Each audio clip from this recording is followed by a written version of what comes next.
నమస్తే, welcome to 99 TV. డ్రామాలు ఆడమాకండి, ఇది పార్లమెంట్. తంతులు క్రతువులు ఏమన్నా ఉంటే ఇళ్ల దగ్గర చేసుకోండి. ఇక్కడికి వచ్చి వ్యవస్థల్ని తప్పుదోవ పట్టించే విధంగా మాట్లాడటం సరికాదంటూ ప్రధానమంత్రి నరేంద్ర మోడీ చేసిన హెచ్చరికతోటి విపక్షాలు తోకముడిచినాయి. వాస్తవంగా కాన్స్టిట్యూషనల్ బాడీ గురించి పార్లమెంట్లో మనం చర్చించలేం. ఒక స్వతంత్ర వ్యవస్థ అది, ఎలక్షన్ కమిషన్. అయితే దానికి అనుబంధంగా ఉన్న అభ్యంతరాల గురించి మాట్లాడటానికి ఎలాంటి వెసులుబాటు ఉందనేది స్పీకర్ని అడిగి తెలుసుకుని దాని ప్రకారం చేయొచ్చు. అక్కడ ప్రశ్నలు, సందేహాలు, వివాదాలు లేవనెత్తిన వాళ్ళందరికీ దాంట్లో అనుభవం ఉంది. వాళ్ళు స్పీకర్ని నోటీసులో లేకపోయినా సరే వాళ్ళంతా వాళ్ళుగా తెలుసుకోగలరు. కానీ ఎందుకు ఆ ప్రయత్నం చేశారు?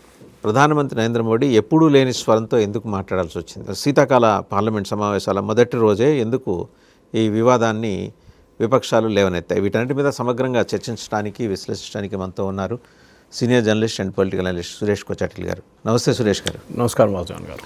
సురేష్ గారు, పార్లమెంటు శీతాకాల సమావేశాల మొదటి రోజు 2 గంటల లోపల 2 సార్లు వాయిదా పడింది.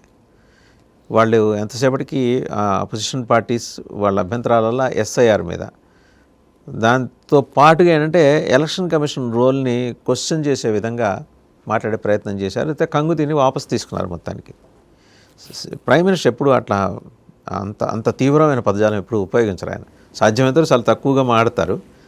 ఇది కూడా ఒకటి బుల్లెట్లా దించేశారు. కరెక్ట్. ఇది ఫస్ట్ ఆఫ్ ఆల్ మన ఒక కాన్స్టిట్యూషనల్ బాడీ, మన కాన్స్టిట్యూషన్ స్టార్ట్ చేసినప్పుడు, ఫ్రేమ్ చేసినప్పుడు అంబేద్కర్ గారికి మిగతా ఫౌండింగ్ ఫాదర్స్ అందరూ ఏం చేశారంటే సపరేట్ చేశారు పవర్స్ని.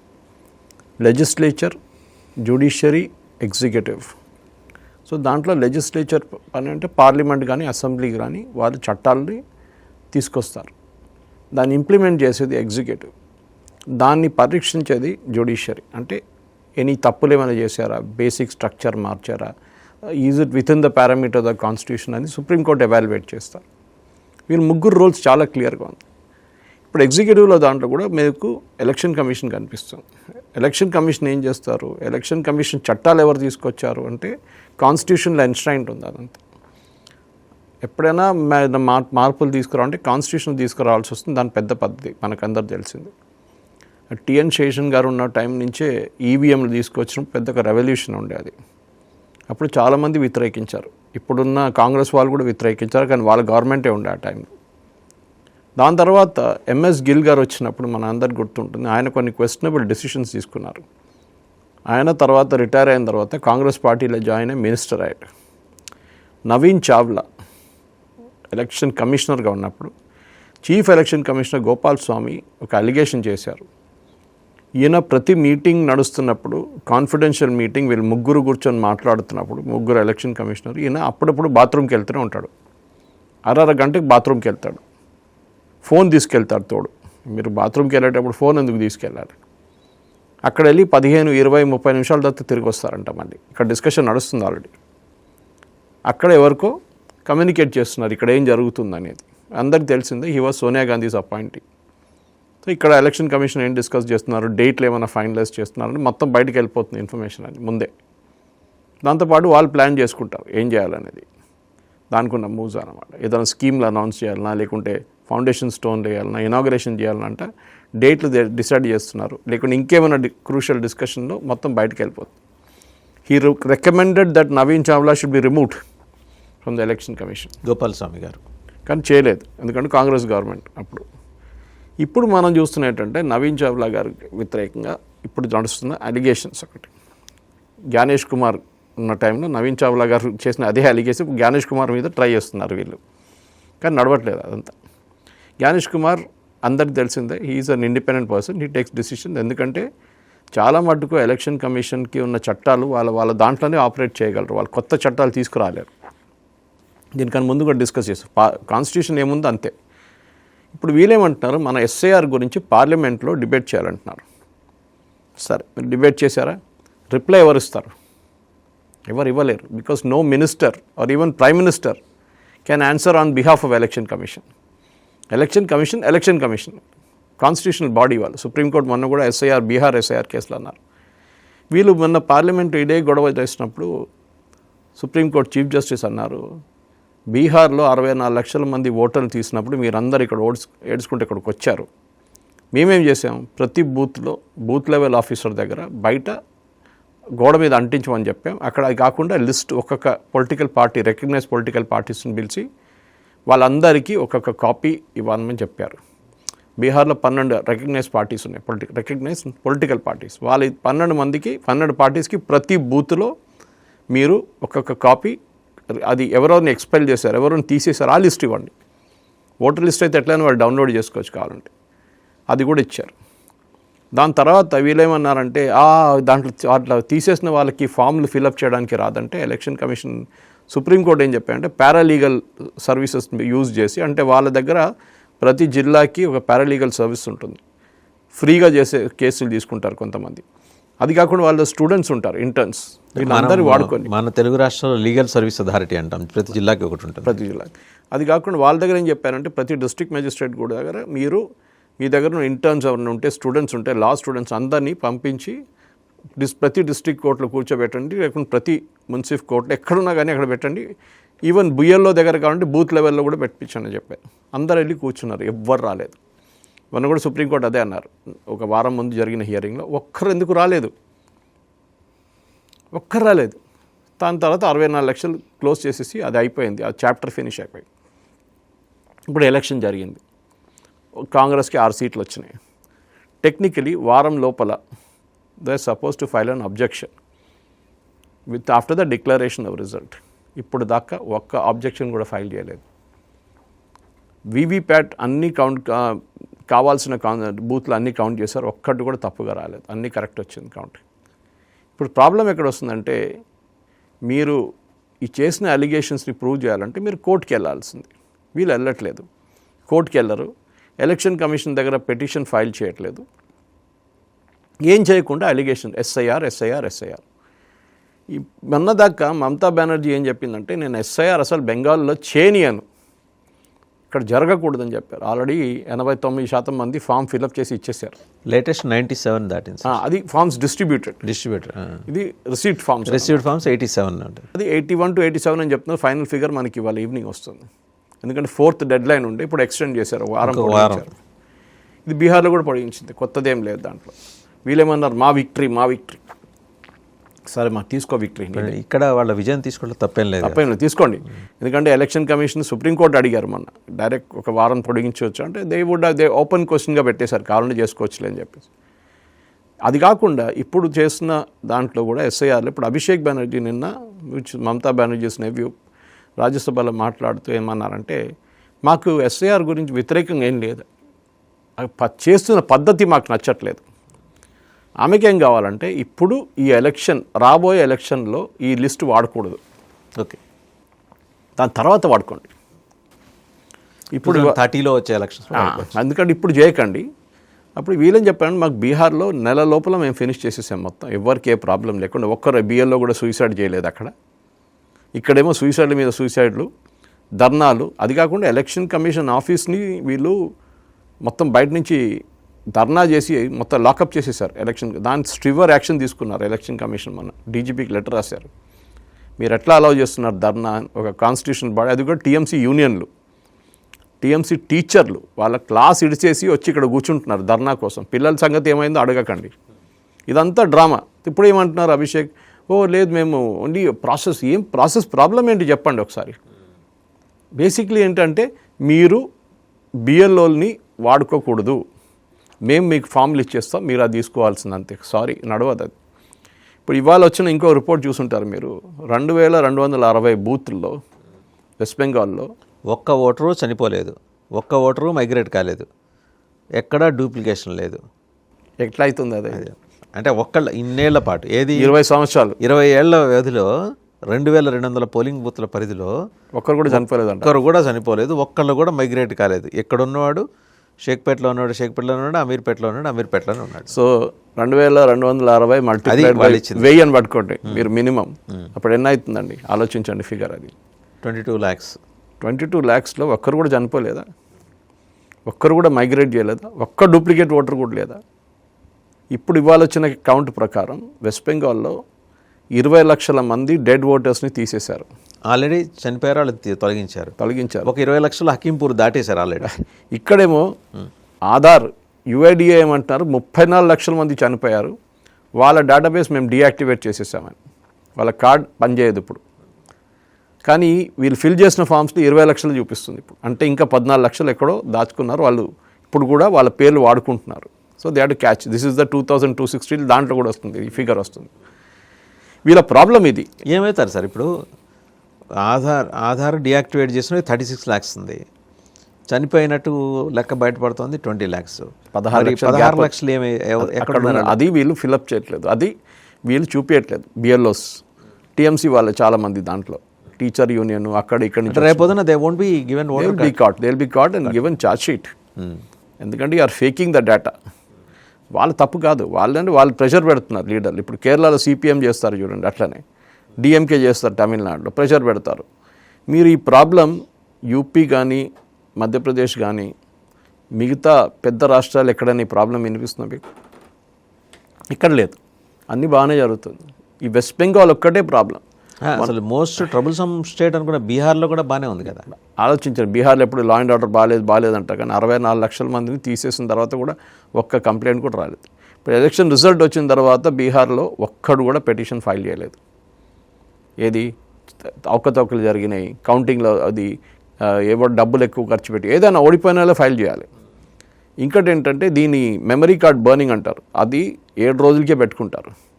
7 రోజుల లోపల candidate who came second or third, అందరు కాదు, సెకండ్ ఆర్ థర్డ్ ఎవరు వచ్చారో వాళ్ళు ఒక పిటిషన్ వేయవచ్చు ఎలక్షన్ కమిషన్ దగ్గర, మాకు మెమరీ కార్డ్ మాకు కనిపించాలి, మాకు చూడాలి మాకు అని చెప్పేసి. Then they will show them the memory card status and read from that. ఇది కూడా ఒక్కరు కూడా ఫైల్ చేయలేదు. ఆలోచించండి, ఒక్కరు కూడా ఫైల్ చేయలేదంట.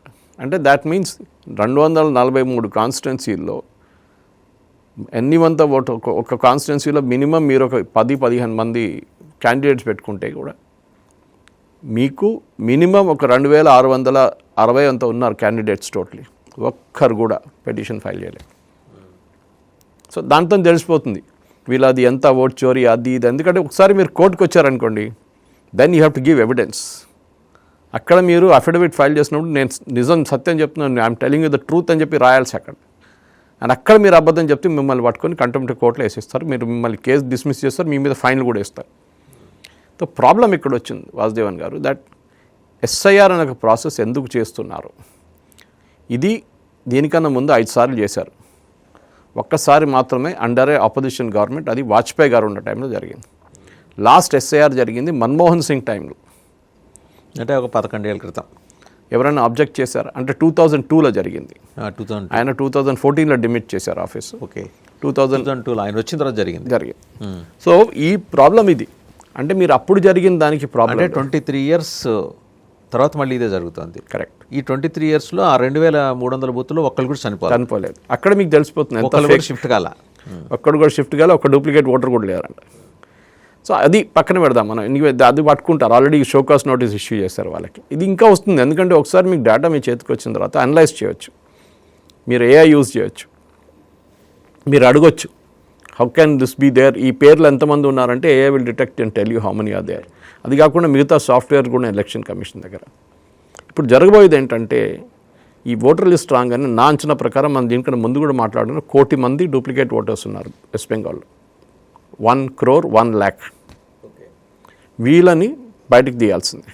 మీరు చెప్పే డూప్లికేట్ ఓటర్స్ అందరు కలిసి అన్నీ చనిపోయింది, excess voters and duplicate and permanently migrated. బీహార్లో 64 లక్షలు అంటే ఇక్కడ 1 కోటి మంది వీళ్ళు ఉన్నారు, వీళ్ళని బయటకు తీయాల్సింది. ఇది మమతా వస్తారు కదా సార్. ఇప్పుడు ఈ ఓటు చేయడానికి వచ్చినప్పుడు ఉందా లేదా అనేది తెలిసిపోతుంది అక్కడే. దొంగ ఓటర్లు వచ్చే పని అయితే దొంగ ఓట్లు వచ్చినప్పుడు పట్టుకోవచ్చు, కానీ దొంగ ఓట్లు మీరు ముందే ఎంటర్ చేసుకుని వాళ్ళకి ఐడి కార్డు ఇస్తే మళ్ళీ ఏం చేస్తారు? ఓటర్ ఐడి కార్డు ఇస్తే చనిపోయిన మనిషి చనిపోలేదు అని చెప్పి మీరు ఆయనకి ఓటర్ ఐడి కార్డు ఇస్తే ఆయన ఓటు వేయడానికి వస్తాడు. కరెక్ట్. సో ఇది ప్రాబ్లం. అంటే వాడు బంగ్లాదేశ్ ఉంటాడు, వాడు ఓటు వేసేది ఇండియా అని చెప్పి ఓటు వేస్తున్నాడు, వాడు వాడిని పట్టుకోవాలి. ఇప్పుడు అది నడుస్తుంది, ఆ స్ట్రాటజీ నడుస్తుంది అనమాట. దానికి మమతా బెనర్జీకి భయం. ఎందుకంటే ఇప్పుడు ఆమె తిరుగుతుంది, మాల్డాలో ఉంది ఇవాళ. I think she's going to Matua community మాట్లాడడానికి వెళ్తుంది వాళ్ళతోని. వాళ్ళకి సిటిజన్షిప్ ఇస్తున్నారు కదా ఇప్పుడు బీజేపీ గవర్నమెంట్ అని చెప్పి ఆమె భయపడుతుంది. ఇప్పుడు వాళ్ళని వెళ్ళి బుజ్జగించుకోవటానికి. ఎందుకంటే ఈమెనే వ్యతిరేకించింది ముందు సిఏ. ఇవాళ కూడా అమిత్ షా గారు చాలా స్ట్రాంగ్ స్టేట్మెంట్ ఇష్యూ చేశారు. ఒక్కరిని కూడా ఉండనీయం ఇక్కడ, పాకిస్తాన్, ఆఫ్ఘనిస్తాన్, బంగ్లాదేశ్ ఎక్కడి నుంచి వచ్చారో మాకు తెలియదు, కానీ ఒక్క కూడా non minority that is pro ముస్లింకే ఎవరైనా ఉంటే ఈ రీజన్స్ నుంచి 3 కంట్రీస్ నుంచి వాళ్ళని పంపించేస్తాం. ఇక్కడి నుంచి వారు ఎక్కడున్నా వాళ్ళని పట్టుకుంటాం. ఆఫ్ఘనిస్తాన్, పాకిస్తాన్ అండ్ బంగ్లాదేశ్. అదే టైం అక్కడి నుంచి వచ్చిన హిందువులు, పార్సీలు, జైన్స్, క్రిస్టియన్స్ వీళ్ళని మేము సిటిజన్షిప్ ఇస్తాం సిఏఏ కింద. ఇప్పుడు ఈ మటో కమ్యూనిటీ కూడా ప్రాబ్లం ఏమైందంటే వాళ్ళ దగ్గర డాక్యుమెంట్స్ ఏం లేకుండే అక్కడి నుంచి వచ్చినప్పుడు. ఇప్పుడు మీరు వచ్చారనుకోండి అక్కడి నుంచి, మీరు పేరు మార్చుకొని వచ్చారు, మీరు చెప్తారు నేను ఒరిజినల్ పేరు మొహమ్మద్ హాషిమ్ అని ఉంటుంది, ఇక్కడ వచ్చి నేను మొహమ్మద్ కాకుండా సైమా పెట్టి బిశ్వాస్ అని పేరు పెట్టుకుంటాడు. మీకు ఎట్లా తెలుసు ఆయన ఒక్క కాగితం లేదు, నో పేపర్. వాళ్ళు ఏం చెప్తున్నారంటే మేము పారిపోయింది ఇల్లు కూడా ఇచ్చేసి వచ్చేసాం మేము అని, మాకు సర్టిఫికేట్లు తీసుకొని టైం లేకుండే అని. ఇది పాకిస్తాన్ పార్టీషన్ జరిగినప్పుడు కూడా ఇదే జరిగింది. చాలామంది రెఫ్యూజీస్, పంజాబీ రెఫ్యూజీస్ పంజాబ్ నుంచి ఇటువైపు వచ్చినప్పుడు ఢిల్లీకి వచ్చిన వాళ్ళు ట్రైన్లో వచ్చారు, మీకు తెలుసు చాలామంది చంపేశారు ఆ టైంలో పాకిస్తాన్ వాళ్ళు. వచ్చిన వాళ్ళ డాక్యుమెంట్స్ లేకుండే వాళ్ళు ఏం చేస్తారు? So we have to accept some proof that they are Indian citizens. దాని టైం తీసుకుంటుంది ఈ మటో కమ్యూనిటీకి. మిగతా వాళ్ళు ఇప్పుడు వస్తున్న వాళ్ళు ఫర్ ద లాస్ట్ 20-25 years వస్తున్న వాళ్ళు డాక్యుమెంట్ తీసుకొస్తున్నారు. చాలామంది పాకిస్తాన్ నుంచి ఇప్పుడు రాజస్థాన్ వైపులో ఉన్న, ఢిల్లీ వైపులో ఉన్న పాకిస్తాన్ నుంచి వచ్చిన హిందూస్ వాళ్ళు వీసాలు వచ్చి ఓవర్ స్టే చేశారు.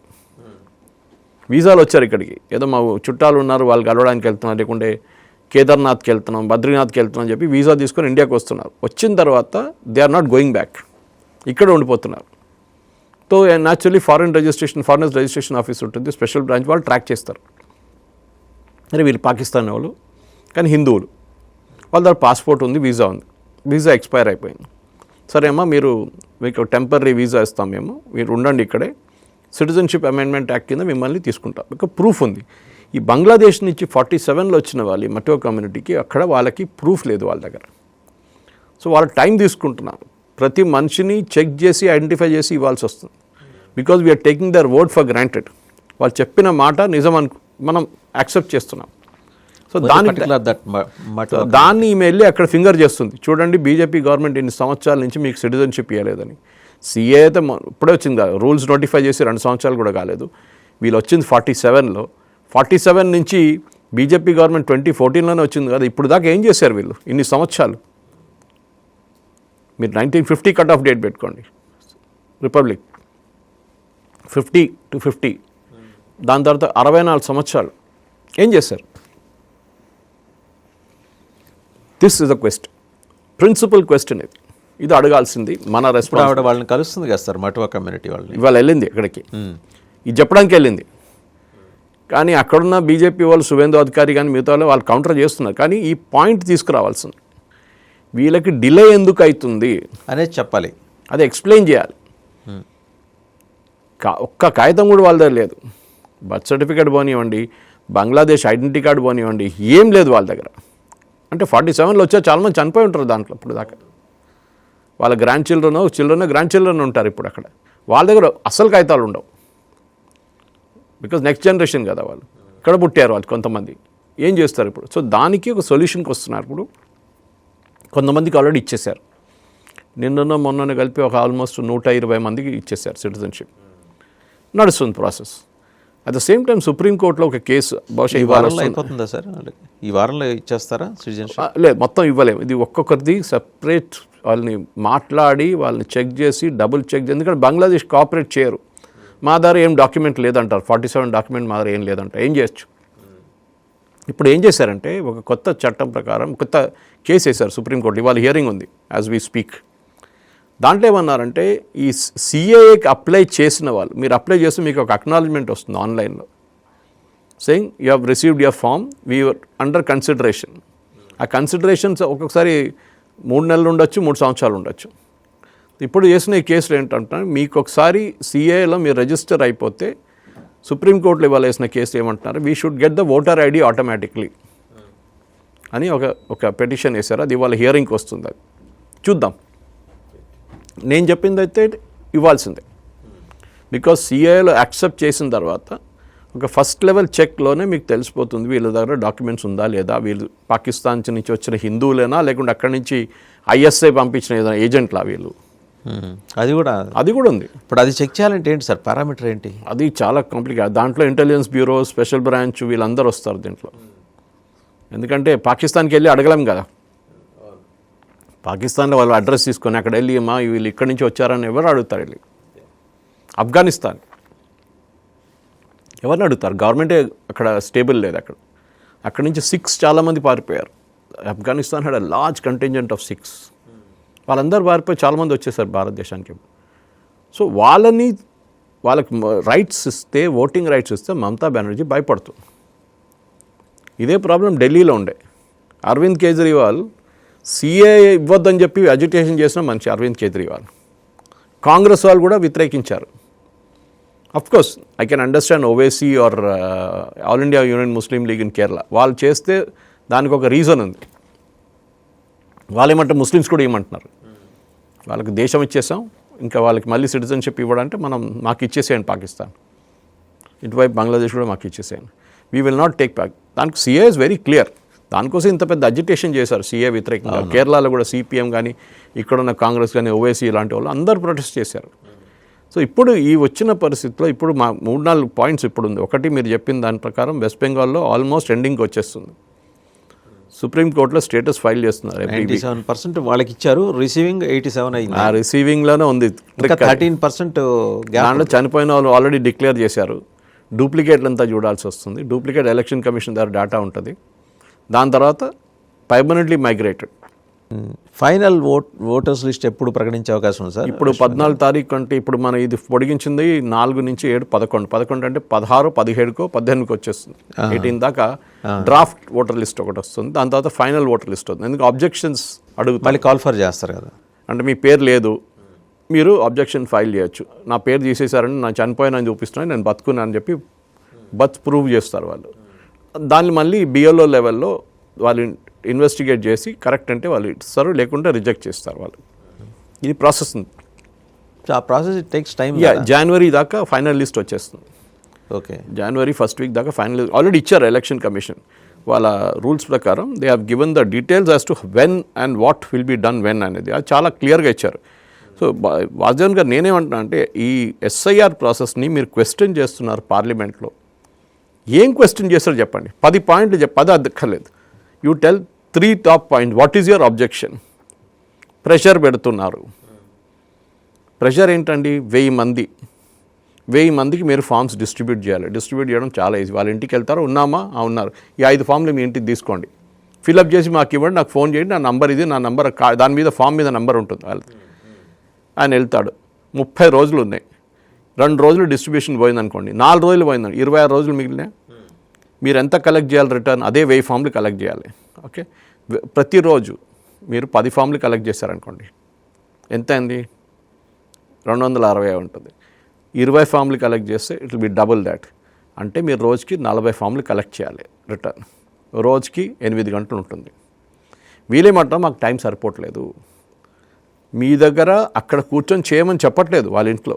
మీరు రిటర్న్ తీసుకొచ్చి మీ ఆఫీస్లోనూ మీ ఇంట్లో కూర్చొని చేసుకోవచ్చు పని. మేము రాత్రి 11 దాకా పని చేస్తున్నాం. మన అందరూ పని చేస్తున్నామండి, వాళ్ళొక్కరే కాదు. ఇదే ప్రాబ్లం. రాష్ట్రాలు పనిచేస్తున్నాయి. గవర్నమెంట్ ఎంప్లాయీస్కి అంత కష్టపడి టార్గెట్ డ్రివన్ లేరు వీళ్ళు. ఇప్పుడు మీరు ఒక సేల్స్ ఆర్గనైజేషన్లో పనిచేస్తే సబ్బు అమ్ముతున్నారా, షూస్ అమ్ముతున్నారా, లేకుంటే షర్ట్లు అమ్ముతున్నారా, అట్లాంటి ఆర్గనైజేషన్ సాయంత్రం కాగానే ప్రెషర్ ఉంటుంది. సాయంత్రం కాదు, 11:59కి ఇది సేల్స్ రిపోర్ట్ వెళ్ళిపోతే 12:01 నుంచి మొదలవుతుంది. మళ్ళీ టార్గెట్ రీచ్ అవుతున్నారు. అదే, సో అట్లాంటి ప్రెషర్ వీళ్ళకి లేదు.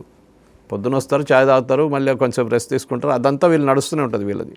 మనం మొన్న కూడా మాట్లాడాం దీని గురించి. So that is not a point. The point is కొన్ని జెన్యున్ కేసెస్ ఉండొచ్చు, ప్రెషర్ తట్టుకోలేకపోతే. So you tell your boss, no I can't take this pressure, నాకు ఇంకొకరికి ఇవ్వండి, assist. They are ready. Stand by, for example Vasudevan గారు కేరళలో stand by 27,000 బిఎల్ఓస్ని పెట్టారు stand బైగా. మీకు ఎవరికైనా ప్రాబ్లం ఉంటే చెప్పండి, we will send one additional BO. Especially ladies ఉన్నప్పుడు వాళ్ళు ఇంటింటికి వెళ్ళాలంటే కొంచెం ప్రాబ్లం ఉంటుంది. కొంతమంది కుక్కలు కట్టుంటారు బయట, వాళ్ళు అది చూసుకోవాలి. ఇంకా కొన్ని ఇంట్లలో ఓన్లీ మేల్ మెంబర్స్ ఉంటారు, అక్కడ ప్రాబ్లం వస్తుంది. సో ఒక మేల్ మెంబర్ కూడా వెళ్తారు ఈ లేడీతో. అది ఎలక్షన్ కమిషన్ రూల్స్లో ఉంది అదంతా. వీళ్ళు ఒట్టిగా వ్యతిరేకిస్తున్నారు అంతే, ఇంకేం ప్రాబ్లం లేదు. ఎందుకంటే ఒకసారి ఎలక్షన్ ఇదే రాహుల్ గాంధీ ఏమంటారు, డూప్లికేట్ ఓటర్లు అంటారు, ఒకటే అడ్రస్లో 400 మంది ఉన్నారు.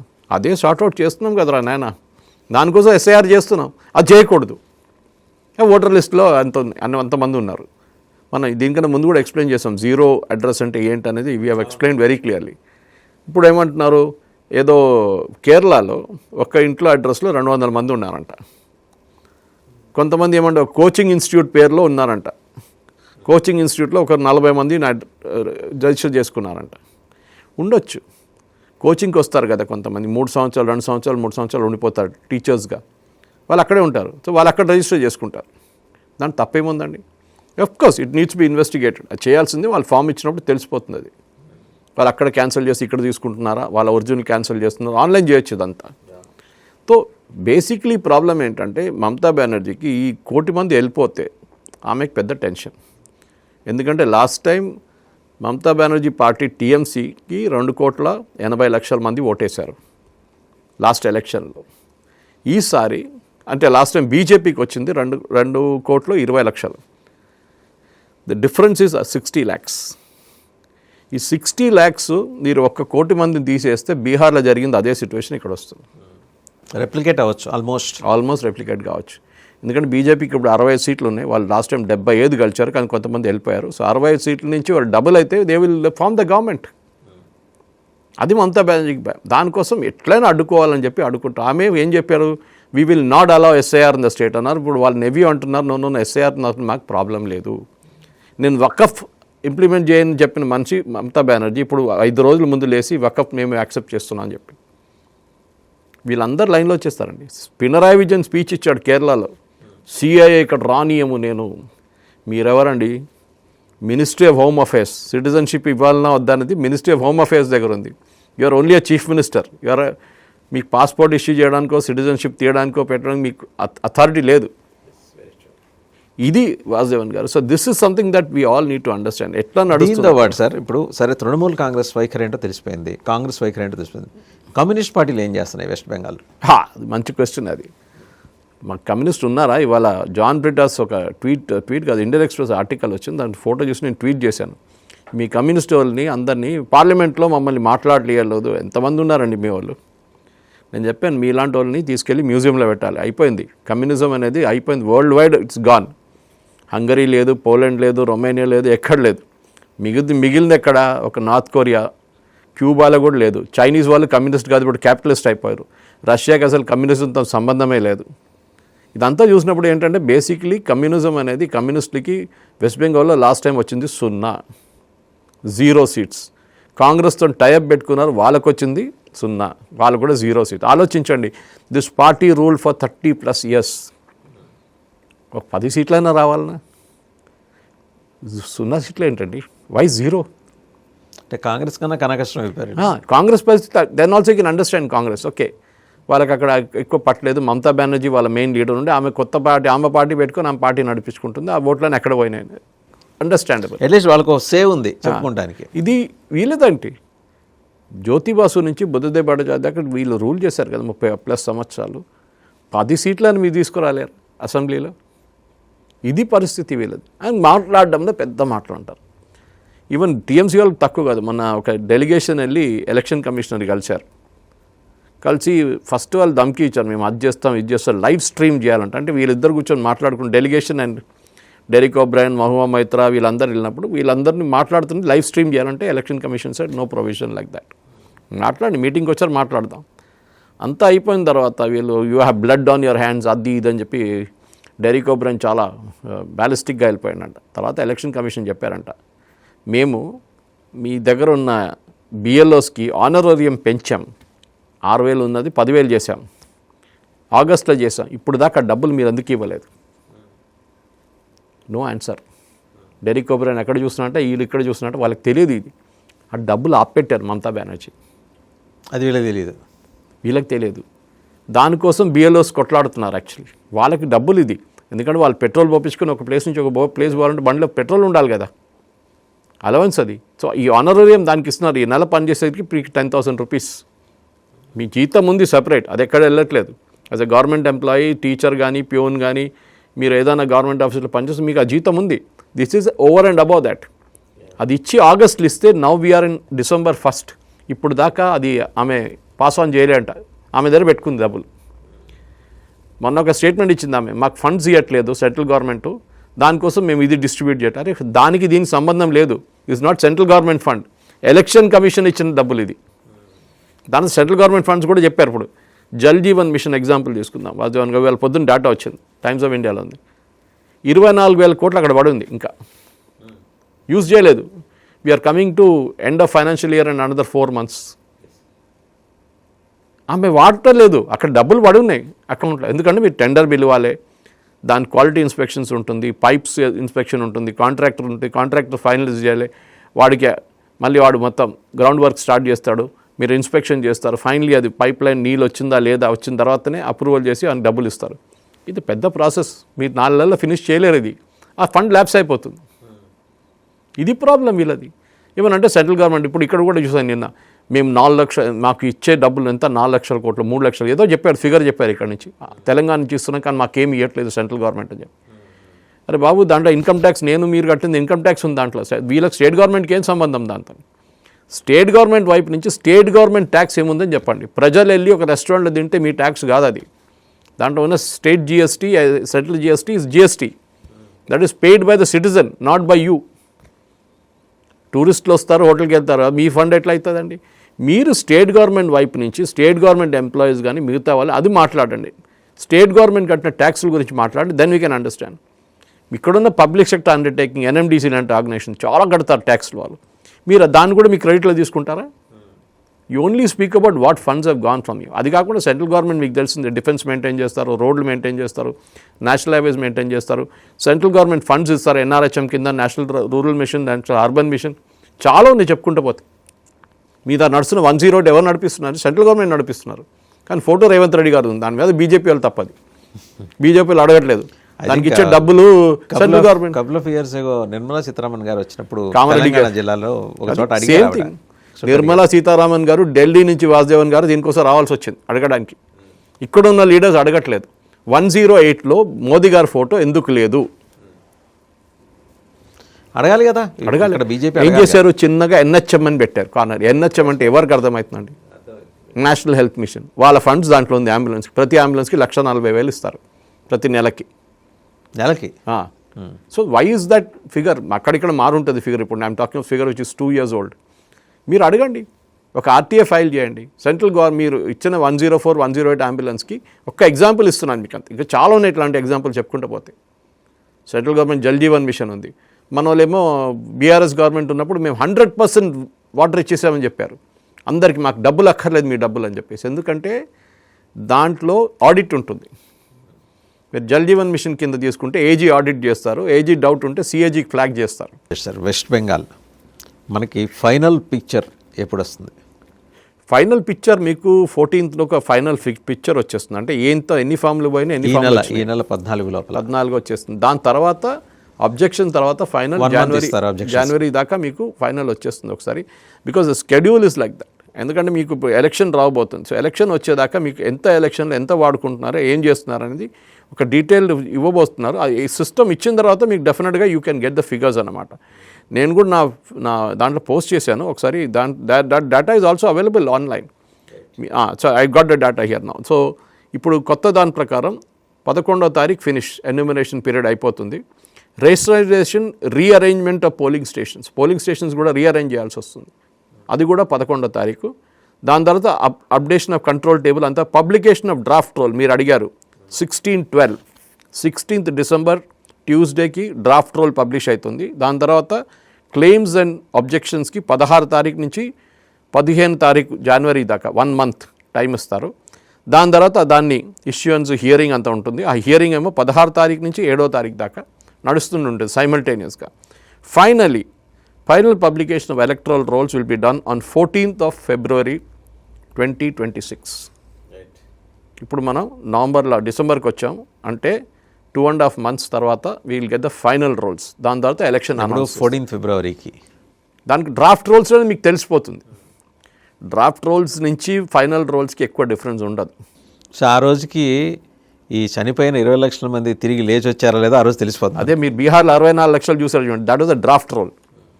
దాని తర్వాత హియరింగ్ ఉండే, ఎవరు రాలేదు, చనిపోయిన వాళ్ళు లేచి రారు కదా, రాలేదు, వెళ్ళినోడు వెళ్ళిపోయిండు. వెస్ట్ బెంగాల్లో వస్తారేమో చూద్దాం. చూద్దాం, అది ఒకటి ఉంటుంది. మమతా బెనర్జీ ఏమైనా మ్యాజిక్ చేయొచ్చు. మీరు 2600 బూత్లు చూసారు కదా, దాంట్లో చెప్తున్నారు కదా, అట్లా ఈ మ్యాజిక్ అక్కడ 23 ఏళ్ళలో ఒక్కళ్ళు చనిపోలేదు ఆ బూతుల పరిధిలో. అది కూడా జరగచ్చు. రైట్, థ్యాంక్ యూ సురేష్ గారు, thank you very much. So చూసారు, చాలా ఇంట్రెస్టింగ్. అంటే ఒక్కొక్క స్టేట్లో ఎలక్షన్ జరిగే కొద్దీ ఒక్కొక్క రకమైన రిజల్ట్ బయటకు కనిపిస్తూ ఉంది. ముందు శివాలు ఎత్తిన వాళ్ళందరూ తర్వాత సైలెంట్ అయిపోతున్నారు. బీహార్లో అలాగే మాట్లాడారు, తీరా మూసి ఏమైంది, ప్రశాంతంగానే అయిపోయింది. చిన్న చితక సంఘటనలు తప్పించి ప్రశాంతంగా అయిపోయింది. రేపొద్దున వెస్ట్ బెంగాల్లో ఏం మాట్లాడారు మమతా బెనర్జీ గారు కావచ్చు, వారి మేనల్లుడు అభిషేక్ బెనర్జీ గారు కావచ్చు, ఎలా జరుగుతుందో చూస్తాను. ఇప్పుడు ఎలా జరుగుతున్నదో వాళ్ళు చూస్తున్నారు. అండ్ మటువా కమ్యూనిటీ దగ్గరికి ఆమె నేరుగా వెళ్ళి దండం పెట్టి బుజ్జగించుకోవాల్సిన పరిస్థితి వచ్చింది. సో ఇలాంటి చిత్రాలన్నీ రాబోయే నెల రోజుల్లో మనం చూడొచ్చు. ఫిబ్రవరి 14 డ్రాఫ్ట్ వస్తుంది కాబట్టి అప్పుడు మనకి ఇంకా అబ్జెక్షన్స్కి సంబంధించి ఎంతమంది మృతులు సమాధుల నుంచి లేచి వస్తారో అప్పుడు చూద్దాం. Thank you very much Suresh గారు.